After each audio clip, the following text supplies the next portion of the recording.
This is an immaculate Yamaha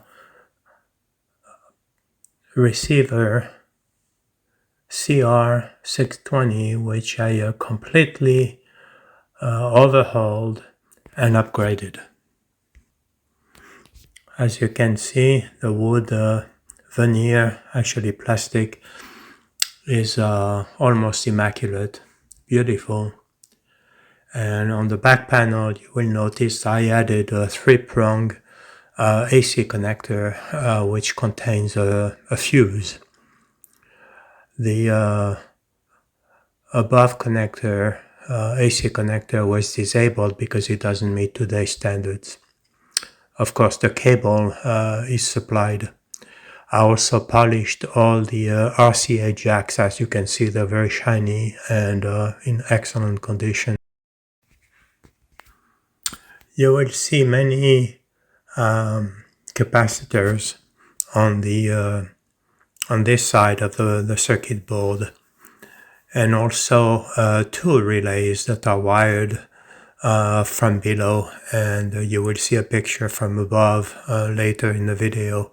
All these capacitors that I mounted on the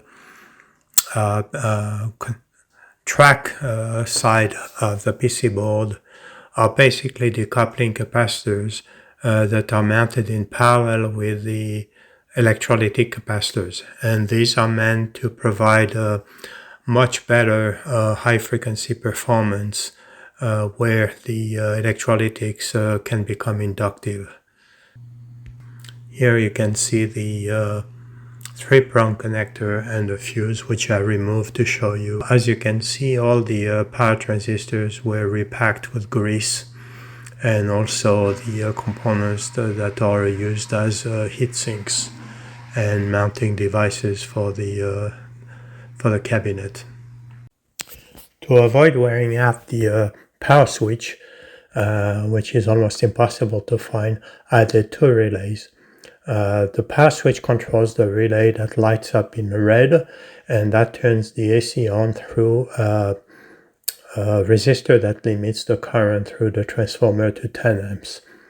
After the power supply is up to the right voltage with the big capacitors, the relay with the green LED connects and shorts the series resistor, applying the full AC voltage to the amplifier.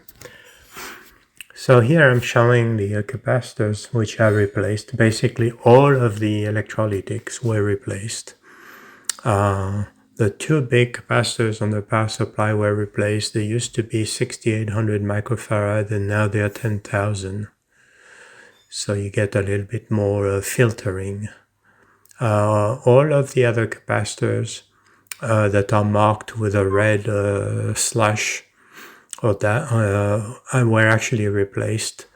The capacitors that have low values, basically below a couple of microfarads, were replaced with WIMA film capacitors, which are much more reliable and much better for high frequency performance. This particular amplifier or receiver actually has very few errors. It was in very good shape when I bought it, and it was not working because one capacitor on the power supply, a small capacitor, was broken. It was basically either shorted or open. I replaced it, and the amplifier, everything worked fine. But I did replace all the electrolytics anyway, because with a device of that age, it's just a question of time before you get into trouble with not only the electrolytic capacitors, but some of the transistors. So you will also notice that there are additional circuits. One of them is voltage regulator. It has a blue LED, and it drops the voltage to a level that is acceptable for the lighting system. And the lighting system is controlled by 3 potentiometers because these LEDs are 3-color LEDs. They are blue, green, and red. So By adjusting the potentiometers, you can create many different combinations, many different colors, from white to yellow, orange, red, purple, to blue, to violet, to different shades of greens. I selected a green that is basically a bluish green.